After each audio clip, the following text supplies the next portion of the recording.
Bonjour à toutes et à tous, ma team Kiffer, j'espère que vous allez bien. C'est parti pour suivre en intégralité la Vuelta 2022 sur la chaîne YouTube, le Tour d'Espagne.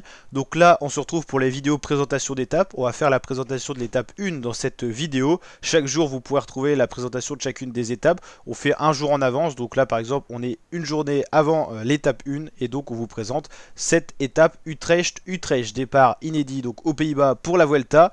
Donc on va regarder d'abord où va vraiment se dérouler la Vuelta. Donc 3 étapes se dérouleront aux Pays-Bas avant la journée de transfert. Donc vendredi, samedi, dimanche, étape aux Pays-Bas, le pays vraiment plat, hein. Donc un contre-la-montre et après 2 étapes dédiées pour le sprint normalement. On pourra avoir des coups de bordure si la météo est favorable. Et ensuite l'intégralité de l'étape en Espagne. Donc lundi, journée de transfert en avion. Et après on retrouve des étapes dans vraiment le nord de l'Espagne pour ensuite redescendre chercher d'autres massifs montagneux et l'arrivée traditionnelle à Madrid. Étape 1, ça sera donc un contre-la-montre par équipe. C'est le seul contre-la-montre par équipe sur les 3 grands tours cette année. Une épreuve, une discipline qui est de plus en plus rare, hein, le contre-la-montre par équipe, qui fera son retour pour cette étape 1, cette étape inaugurale dans les rues de Utrecht. 23,3 km au programme pour cette étape du 19 août.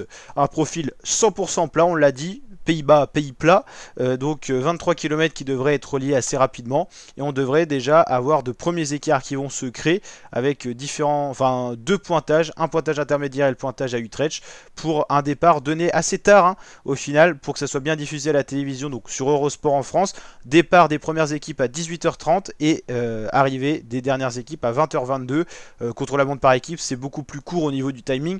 23 équipes, ça veut dire 23 équipes qui s'élancent normalement toutes les 2-3 minutes si je dis pas de bêtises, on va d'ailleurs voir ça normalement.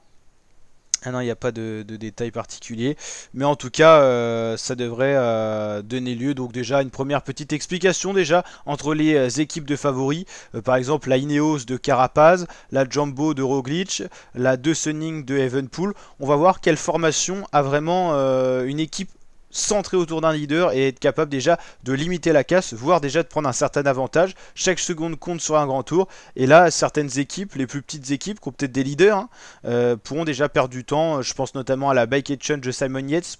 Perdre du temps, c'est possible pour une équipe pareille.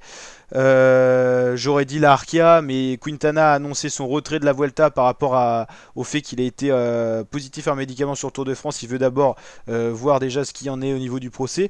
Mais en tout cas, toutes les petites équipes qui ont un leader auront déjà la casse à limiter tout simplement pour cette première étape.